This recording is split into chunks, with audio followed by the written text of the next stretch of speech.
Well, it's Saturday, so you know we got a UFC card tonight. So you know Justin Morieko's here from ThickerThanBloodPodcast. First fight we're talking about, Jack Hermansson is facing off against Gustavman. Say it. Kelvin Gastelum. Kelvin Gastelum. It's a good thing I'm not making the picks. Take it away, Justin.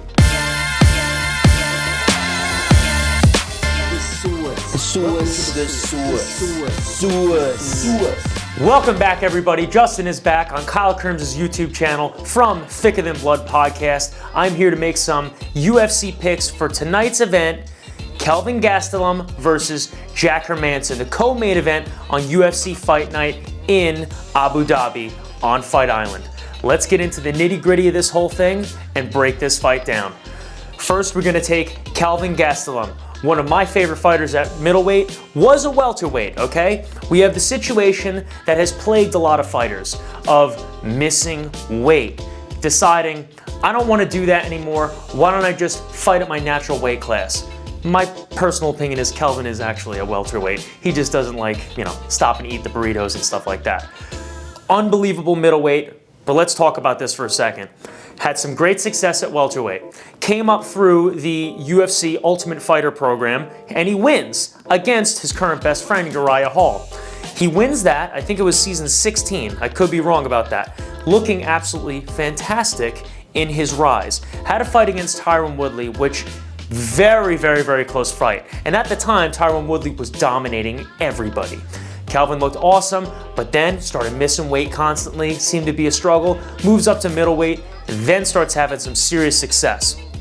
Seems to be undersized compared to a lot of guys in the height region.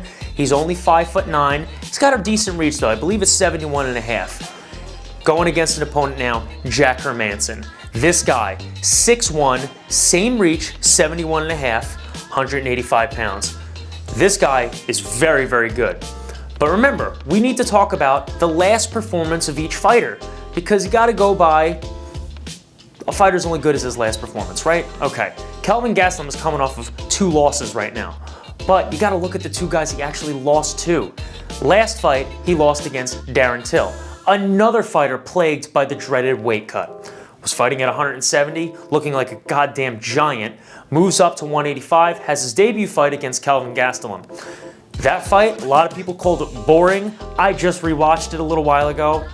I just gotta say, F you to whoever thinks that fight sucked because it was awesome. If you watch the whole fight, Darren Till looked amazing. Kelvin seemed a little off in that fight. He couldn't get his range down the entire fight, 3 rounds, 5 minutes each. It seems as though he was fighting to get close enough to Darren Till. Normally when Kelvin fights, he is baiting people to come in and then he throws the counterpunch. If you watch the Michael Bisping fight where he knocked him out, that's exactly what happened. He baited Michael Bisping to come in, former champion. He comes in, he tries to land a combination. Kelvin steps back and lands the 1-2 and puts Michael Bisping down.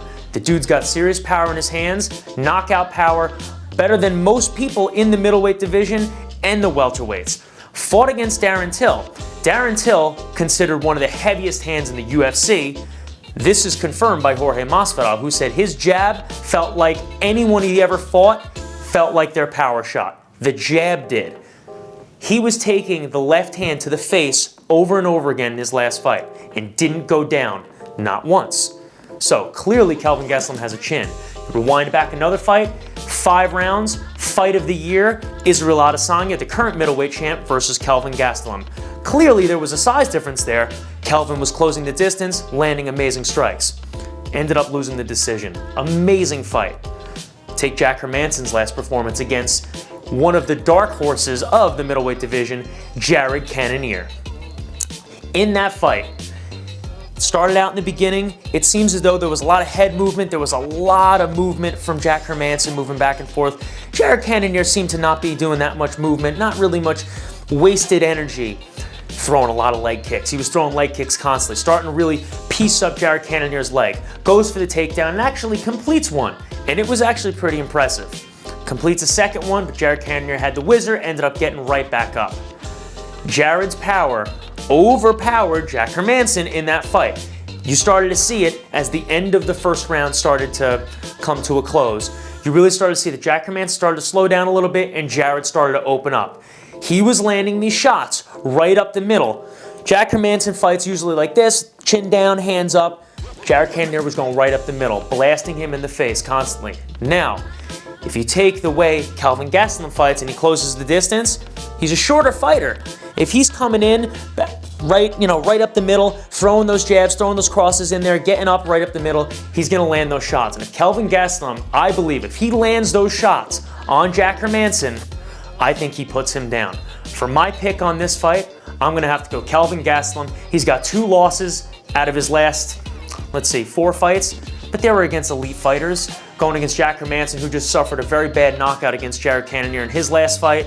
I'm going to have to go Kelvin Gastelum by knockout in the second round. That's what we're going to call it. Kelvin Gastelum knocks out Jack Hermansson in the second round, probably with punches, if I'm going to get really specific. Let me know what you think in the comments section below. Let me know what your pick is. If you believe Jack Hermansson is going to win this fight, let us know how. If you think he is going to win, let us know what round it's going to be in.